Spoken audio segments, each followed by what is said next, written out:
All right, last couple of weeks after we finished Eli, we moved to the New Testament and started looking at the Centurions. We started with Cornelius from Acts chapter 10. As we mentioned, he's only mentioned by name in Acts chapter 10, although the situation with Cornelius and his household is referenced elsewhere. But we know that he was devout, he feared God, he gave alms to the people, he had a good reputation among the Jews, he prayed to God always. He immediately followed the instructions that were given to him. He was ready to hear and to obey what God told him to do.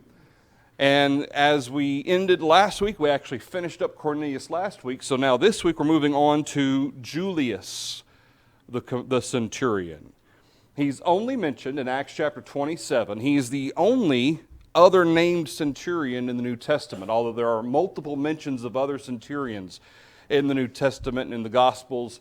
Cornelius and Julius are the only two named ones. He was part of the Augustan regiment.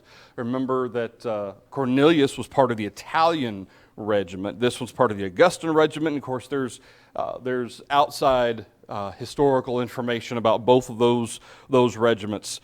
It's interesting, though, that Julius is mentioned in contrast to, for instance, Acts 22, verses 25 through 28, when you've got a centurion and a tribune who was a higher rank than a centurion. Neither one of those is named in Acts chapter 22. So it's not just that it was based on rank that Luke or whoever the writer would be actually recorded the name. In this case, it's Luke both times. But Luke didn't just record the names of high officials or anything like that. It seems like he recorded names of those who had a character that was praiseworthy to some extent, as is the case here with Julius.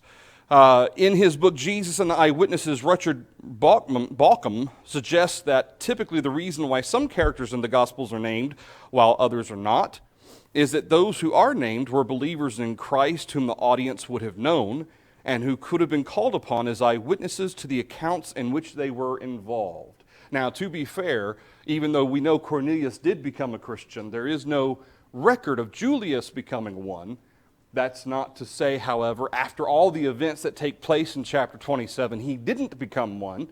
In fact, I'd be hard pressed if I were Julius not to be a believer by the end of chapter 27.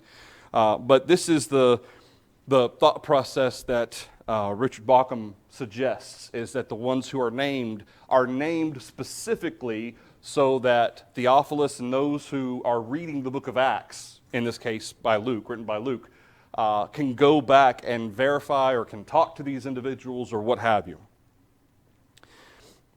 This could explain the reason why Luke refers to the centurion in Acts 27 by his name, Julius.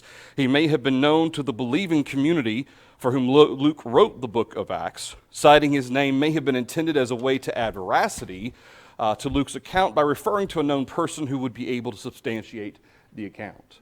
Again, there's no record of him having become a believer, but it certainly does make sense why Luke would only record the names of these two and not others like in Acts chapter 22. So, here in Acts chapter 27, as I mentioned, we're introduced to Julius. Paul is being shipped off to Rome. He has appealed to Caesar after the events of Acts 25 and 26, where he is before, remember, he started off with Felix, and then 2 years pass, he gets handed over to Festus, who takes over for Felix. Festus and Agrippa and Bernice, Agrippa's wife, hear him regarding the faith in Jesus Christ. And eventually, of course, we know Paul had already appealed to Caesar. And so Agrippa, at the end of chapter 26, he says, it's kind of a shame that he appealed to Caesar. He could have been let go. But because he appealed to Caesar, he has to go to Rome. So starting in verse 1 of chapter 27, when it was decided that we should sail to Italy, they delivered Paul and some other prisoners to one named Julius, a centurion of the Augustan regiment. So entering a ship of Adramyttium, we put to sea, meaning to sail along the coast of Asia. Aristarchus, a Macedonian of Thessalonica, was with us. The next day we landed at Sidon. Julius treated Paul kindly and gave him liberty to go to his friends and receive care. Now, through the course of this, there's not a lot of background. In fact, there's not any really background on Julius.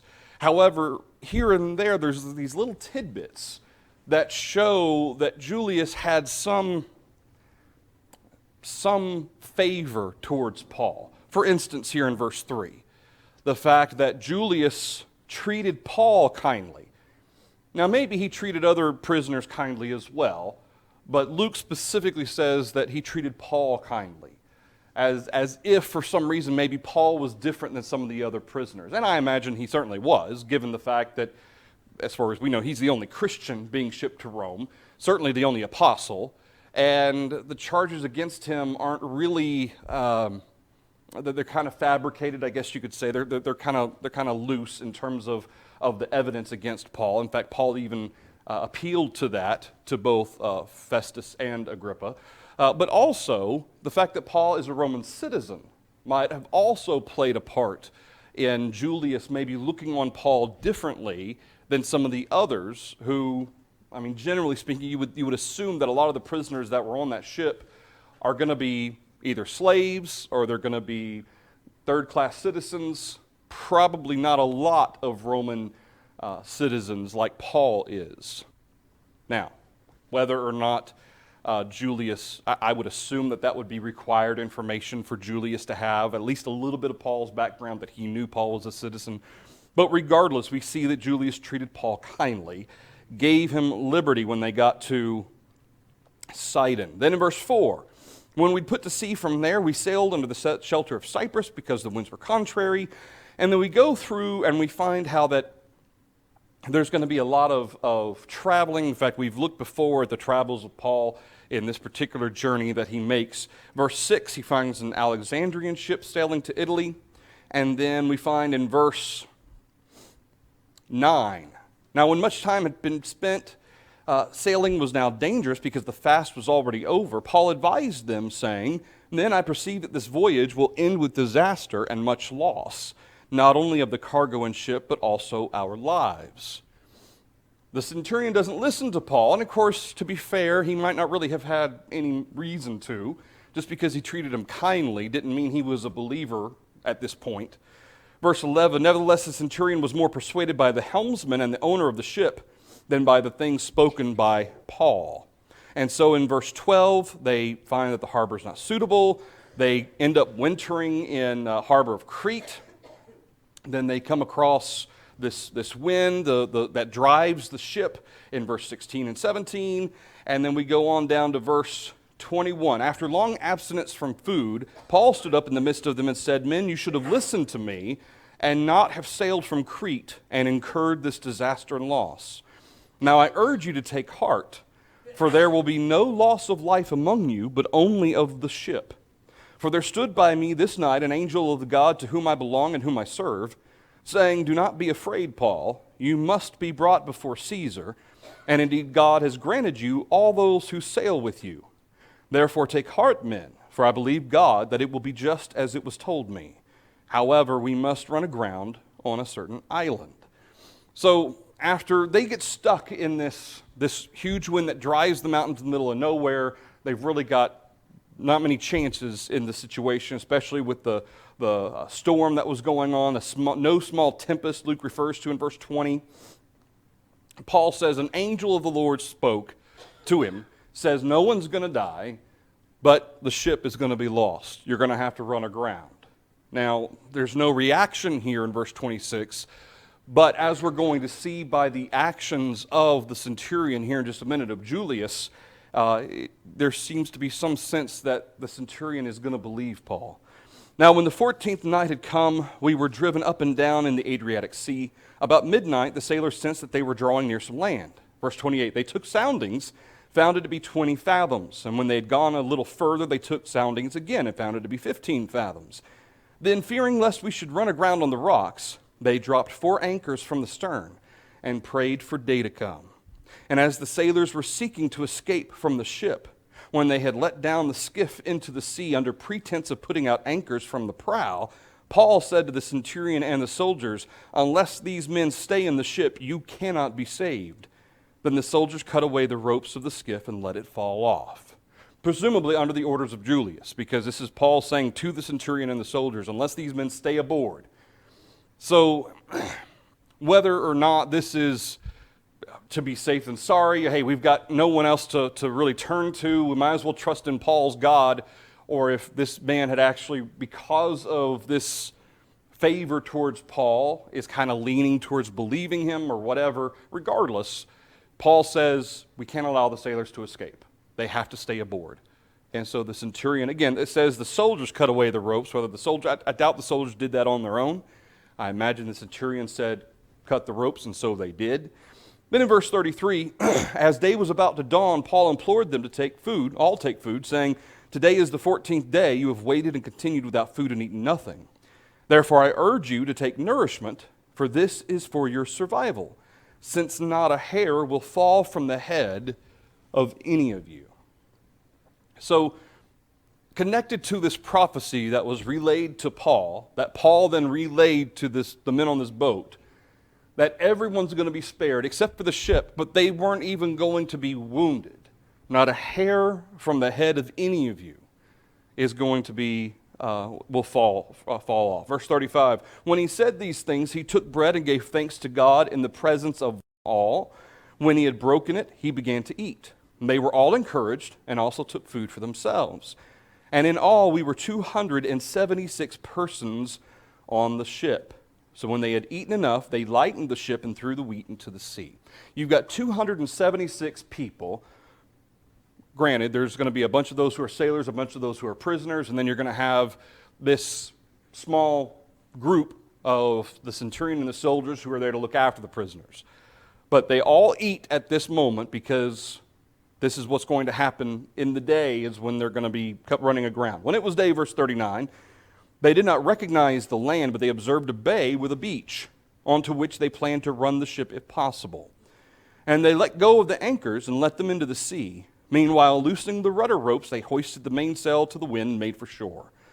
But striking a place where two seas met, they ran the ship aground, and the prow stuck fast and remained immovable. But the stern was being broken up by the violence of the waves. And the soldiers' plan was to kill the prisoners, lest any of them should swim away and escape.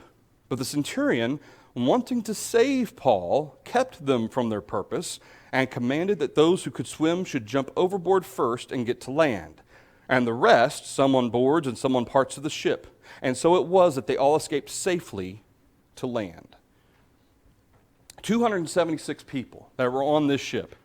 The ship runs aground. It's being broken up by the violence of the waves crashing into this breaker or whatever it is they've run aground on. And 276 people, some of which knew how to swim, some of which didn't, and they were all saved, just as Paul says was going to happen. But what's notable is that Julius, verse 43, and this was typical, okay, of the Romans who were taking care of soldiers or taking care of prisoners, that if there was a situation where the possibility was they might escape, you kill them. Because for all intents and purposes, as prisoners of Rome, especially heading to Rome, they're dead men walking anyway. And so they were to kill them. But the centurion went against protocol because he wanted to save Paul. Why? I don't know. Again, was there some aspect of it because Paul was a Roman citizen? It could be. Was it because, for whatever reason, Paul's situation, his imprisonment, which really wasn't imprisonment, it was more like house arrest, because it was so different than the other prisoners who may have been hardened criminals? Could be. Or was it because maybe there was something different about Paul, different about his character, different maybe the way he spoke? Okay, can you imagine Paul and those who are with Paul? Obviously, Luke is with him. He has a couple friends with him. How much he would stand out compared to a group of hardened criminals, whether they be murderers, thieves, whatever they, rioters, hardened criminals, presumably. Paul would probably stand out like a sore thumb, both in conduct and in language. So at the very least, we know that the centurion favored Paul in so much as he allowed Paul liberty. He dealt kindly with them. He heeded Paul's words regarding the sailors escaping, making sure that the boats were cut away. And then you've got this event here, where because he doesn't want Paul killed, he commands the soldiers not to kill any of the prisoners. And they all escape, all 276 of them. Now, again, after this, verse 44, we read a little bit, Julius is kind of mentioned in passing going into chapter 28. The centurion delivered them to Rome in chapter 28. But there's no reference to Julius becoming a Christian. As far as we know, he's never mentioned later on, at least by the name Julius, in the epistles. And so, as far as we know, that's the end of the story for Julius. But it is really interesting that you've got this individual who is named, and in addition to that, he certainly does seem to act a little bit differently than what you would expect your typical centurion to act. Thoughts or comments about Julius? Yes, sir.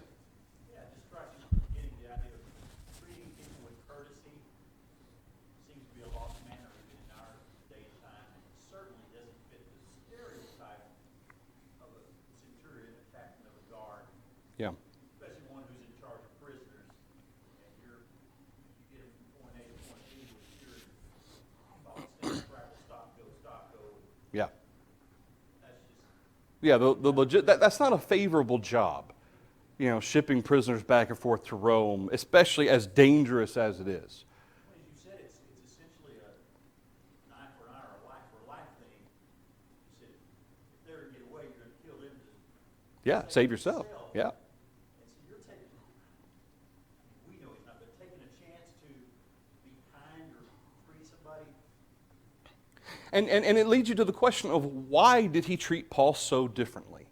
And that's what has lended some people to think that Julius, at the very least, had recognized Paul was different because of his character, perhaps, and that maybe after all of that happened and everything settled down in Acts chapter 28, maybe Julius did become a believer. I would love to think that he did. And after what happens, Paul says, when all this started, that this is going to be bad. Okay, this is not going to go well. Well, Paul was right. You should have listened to me. But my God says all 276 people are going to be spared. The boat's going to be lost, but everybody's going to be spared. Whether or not Julius fully believed that at that moment, by the end of chapter 27, he certainly did, when all 276 people end up on the shore. And again, when you've got some of those, presumably, well, not necessarily. You would think presumably the sailors knew how to swim, but apparently that wasn't always the case. I read something about that, how a lot of sailors didn't even know how to swim. But when you have a whole bunch of individuals who didn't know how to swim, which is why they were putting them on planks and so forth to kind of paddle themselves to the shore, it's a miracle, one would say, although there's no suspension of natural law here, that all 276 people survived, because God says they would. And so God, through his providence at least here, made sure they did. Joe? His character stands out, but there's also the fact that his relationship with God, he's receiving revelation from an angel. Yeah. Not revelation of the truth as far as a message, in this particular case of preaching the gospel to somebody, but a message of what's going to happen. And, you have to be impressed with that or else think you guys crazy. Yeah. Yeah, that's true. So if you're seeing, okay, he said we shouldn't have done this, we did, and it all went bad. And now he's saying he's just received a message from an angel of God. Well, just his character, although that certainly would have played in, as you said, but there's also what he's seeing and hearing him say. And where it's coming from. right. Presumably the conviction with which Paul's speaking, obviously the centurion doesn't just assume he's nuts. Nobody makes, there's no reference to they thought he was crazy or something like that. It sounds like at the very least at least they believed that Paul believed what he was saying, at the very least. Nolan?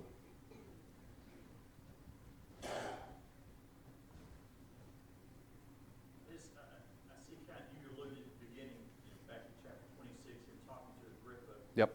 The statement Paul makes in verse 22, having therefore obtained help with God, I continue to this day. And to me, he's talking to his past, but Yeah. it's certainly foreshadowing. Oh, sure. The events of this chapter, what Paul's faith is, not just in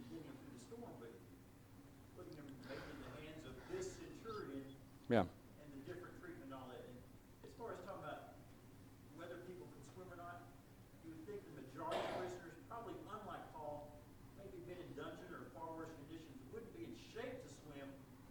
Even if they knew. Yeah. Yeah, you're right. That's a good point. And this also goes back to a couple chapters earlier when Jesus himself came to Paul in Jerusalem when he said, you've testified me before the Sanhedrin, you're going to also testify of me in Rome. So certainly Paul did know that one way or the other I'm getting to Rome. So Paul had that faith because of that Jesus said that. So certainly Paul's conviction and faith in God went beyond just this storm and these individuals. He knew he was going to end up in Rome one way or the other. And you're absolutely right. That conviction certainly may have played a part in it. The fact that the providence of God in that it was Julius who was the centurion in charge, not some other centurion who maybe would have been more hard-hearted or maybe wouldn't have even taken the time to care about Paul. Again, what all went into his differentiating Paul from everybody else? It wasn't that the centurion, that Julius wanted to save Paul and so-and-so and so-and-so or these other prisoners. He wanted to save Paul. Paul was different.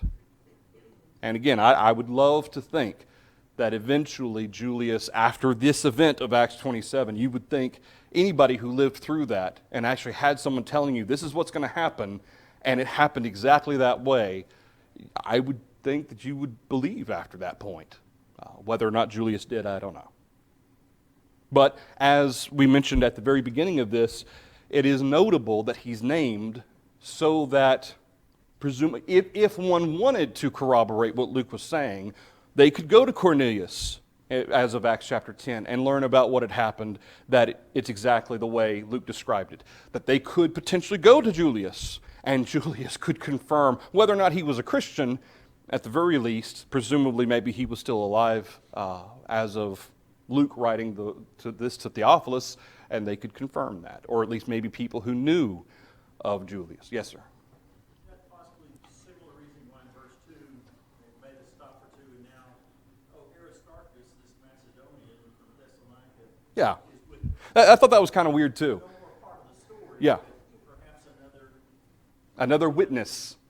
Yeah, and I thought that was interesting too, that just right there at the end of verse 2, not mentioned whatsoever, he didn't play any part, that we know of, that's recorded, in what takes place, but Aristarchus was there.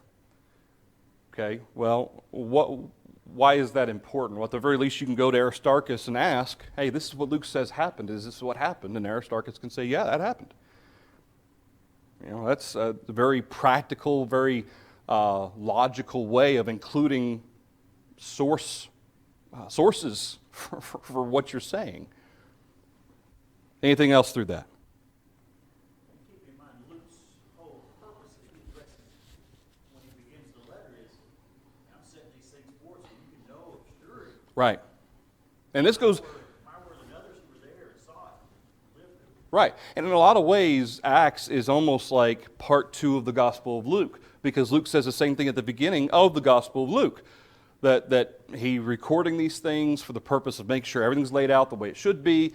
Acts is the same way to Theophilus. Again, both of these are really letters to Theophilus to give him confirmation of the things that he'd been taught. And it's coming from Luke, who was there for a majority of it.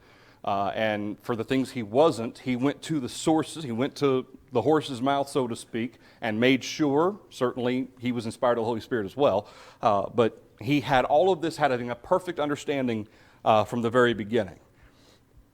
All right, so that being the case, what qualities or characteristics could we, as Christians, obviously Julius, to our knowledge, is not one as of the end of Acts 27, but what characteristics about Julius could we maybe gain and seek to emulate ourselves? We did this with Cornelius. Of course, there's a whole bunch laid out about Cornelius. These might be a little bit more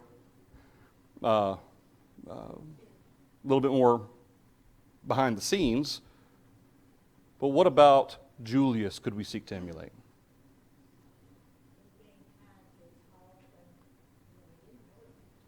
Yeah. As far as we know, he didn't know him. And as Nolan mentioned, just that act of kindness, that being willing, again, whatever prompted that, Roman citizen, the fact that he acted differently, whatever the case was, he was willing to show kindness in a job situation where that probably wasn't your first instinct to show kindness to a bunch of prisoners who were likely on their way to be executed anyway.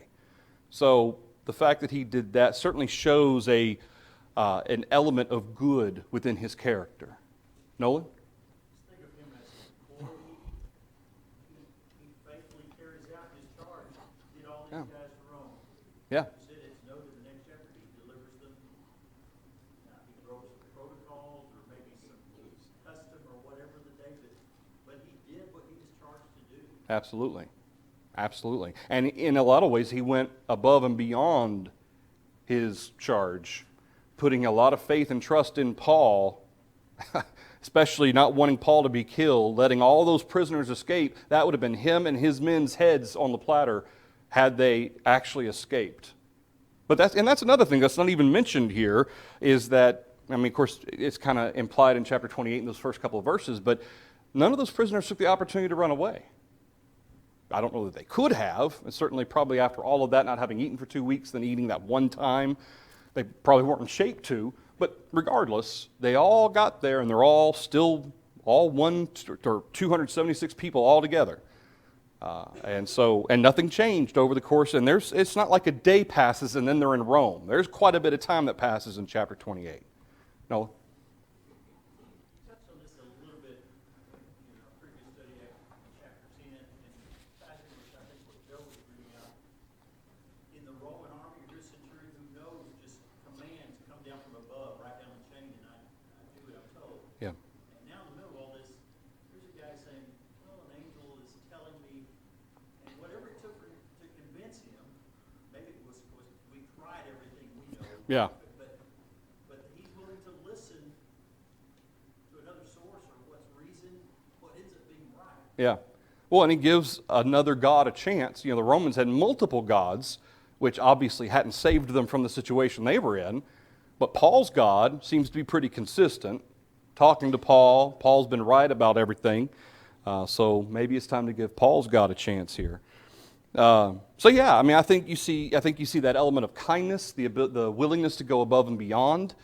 Certainly the care and consideration not only for himself, but also for his soldiers, his men. That's what, when Paul said, if these sailors get out of the boat and run away, we'll all be lost, or you'll all be lost. None of you can be saved. And so certainly that would have been a part of it as well. But I just think it's really interesting that you've got this fellow who, for no explained reason, we can speculate, but for no explained reason, shows such kindness and particular attention to Paul. For all of that, you would hope, and maybe one day we'll learn for sure, whether or not this man eventually did become a Christian. Any other thoughts about Julius? Yeah. Aristarchus? Yeah? At least I assume that's how it's pronounced. Aristarchus, yeah? Acts 19, he's mentioned as a companion.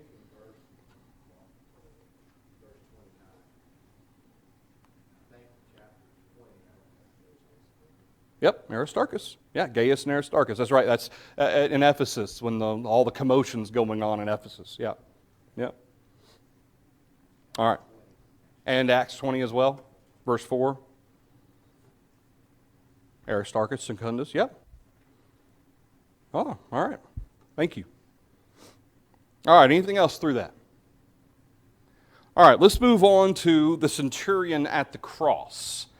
Both the centurion at the cross and then the fourth centurion, neither one of these are actually mentioned by name, but there are interesting components to both of these. First of all, the centurion at the cross. We're going to go to Matthew chapter 27. We're not going to read every single account necessarily, but I do want to notice, at least in Matthew 27, this is something that we read through and we kind of we pick up on it, but maybe we don't really spend a lot of time thinking about it.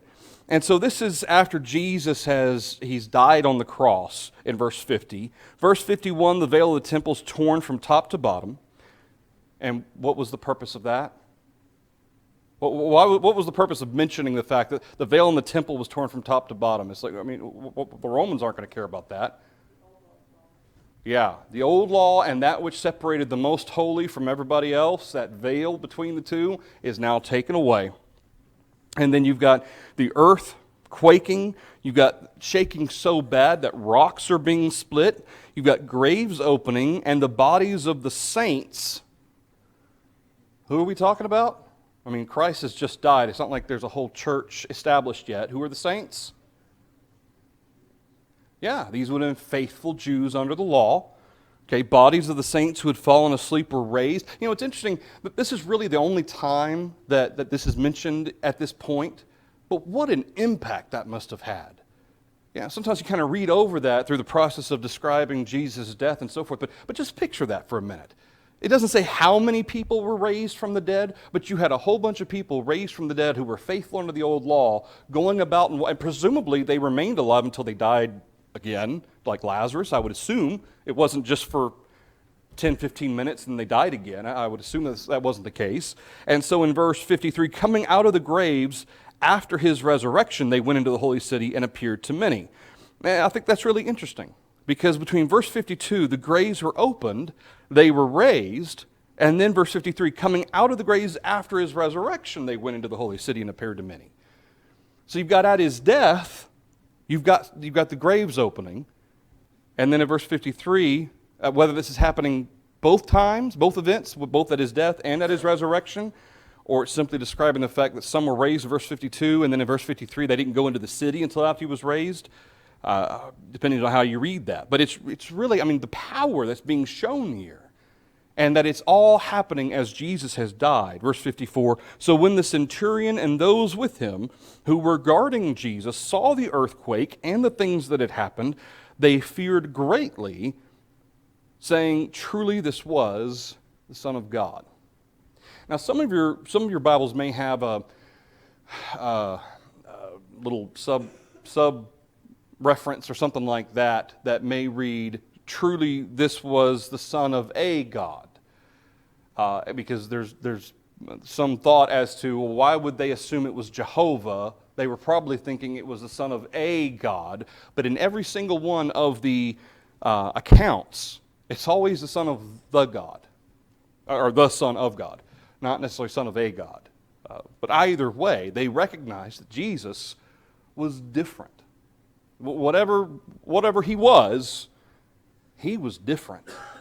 And when you combine what is said here with Mark chapter 15 and verse 39, when he saw Jesus, this is the same centurion, when he saw Jesus cry out and breathe his last, he says, truly this man was the Son of God. In Luke chapter 23 and in verse 47, after the centurion saw what had happened, that's the earthquake, the darkness over all the land and so forth, he glorified God, saying, certainly this was a righteous man. It says he glorified God. And it doesn't say he glorified Zeus or glorified Apollo. It says he glorified God. Now, maybe it was something along the lines of glorifying the Jewish God. Okay, maybe he didn't know who Jehovah was. Maybe he just referenced the Jewish God. Obviously, this man was a servant of the Jewish God, and this man was a righteous man. But it's amazing how that when he sees these things, he makes that statement in the presence of whom? And who else is around the centurion when he's saying this? The guards and the other Jews. The centurion says this. And you would think that even the Jews who were there, because there's no reference to the Jews' reaction to this. We see the reaction of a centurion, a Roman centurion, but we're not given the reaction of the Jews who were there mocking him. Because let's face it, are they going to be convinced by any of this anyway? No, they're going to explain it, it just happened to be an earthquake. There was a eclipse that kind of blocked out the sun for a while. In fact, oddly enough, in was it 400 or 500 AD, there was supposed to be one of those Catholic scholar who went back and tried to figure out when the eclipse must have been to account for the darkness over all the land. And he couldn't quite work out why, because the moon would never line up right. And you're going, well, duh. Yeah, it's not an eclipse. It's not just, it didn't just happen to have an earthquake and an eclipse and these events take place all at the same time when Jesus died. This was miraculous. And you could say it's miraculous because it's observable suspension of natural law when it's lined up with the death of Jesus. An earthquake? Yeah, an earthquake. An eclipse? Sure. But all lined up at the death of Jesus? Nope. Mm-mm. But the fact that he says this in the presence of his fellow guards, or the guards that he's commanding, and the presence of whatever Jews are still around watching Jesus die, to me says quite a bit about the fact that this man, the wonder, the awe that this centurion had, seeing Jesus die and then seeing all of this happen, it convinced him, at the very least, that this man was powerful. Okay, this was the Son of God, or he was a righteous man. Truly, he shouldn't have been put to death, is really what he's saying by that.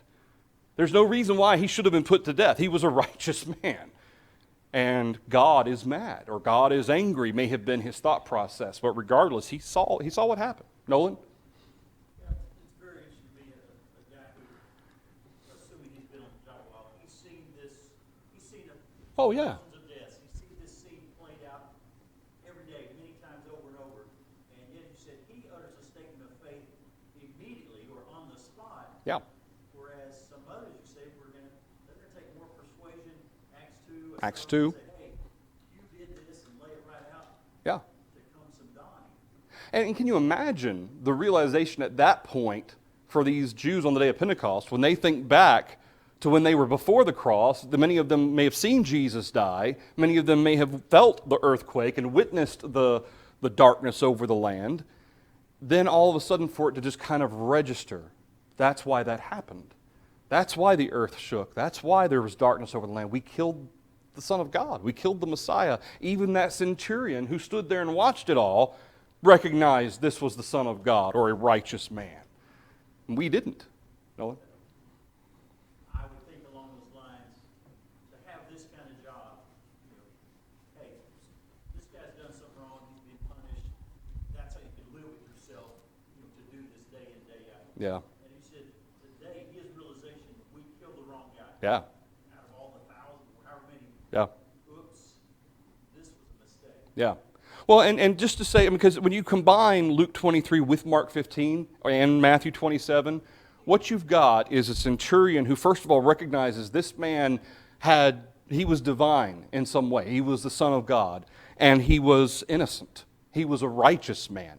It's not that Luke is recording something different. So I think he said both of these things. Matthew and Mark focus on him being the Son of God. Luke focuses on him being a righteous man. You put the two together, the centurion said, truly this man was the Son of God, and he glorified God. Certainly this was a righteous man.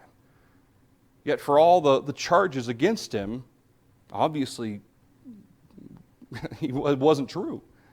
At least not the trumped up charges that were being put towards him. Yeah. And again, as the other two, these guys, command has come down, kill this guy. Yeah. And so he carries that out, but now he sees that wasn't right. Yeah. But he's not just going to go along because we were told it must have been the thing to do. Yeah. Again, and with this man, of course, he's not specifically mentioned by name. You would hope that after seeing all of this, that maybe he would look into who was Jesus of Nazareth, what was he about. Maybe he knew already some of it to say that he was the Son of God. Eventually, did he become a believer? Did he become a Christian later on? I don't know. We're not told. But it certainly would be interesting when you've got, and consistently through all three, and really even through the fourth example, you have that soldier mentality. You've got that receive an order, fulfill the order, and yet in all of those cases, you've got them willing to go on faith. Because ultimately, as a soldier, you kind of have to go on faith, don't you? As a soldier, you have to believe that your superiors are telling you what to do for the right reasons. You have to believe that they're telling you what to do, which is the right thing to do, the proper way to do things. There's a little bit of faith involved in being a soldier, to obey orders. And in all four of these examples, we see that being played out.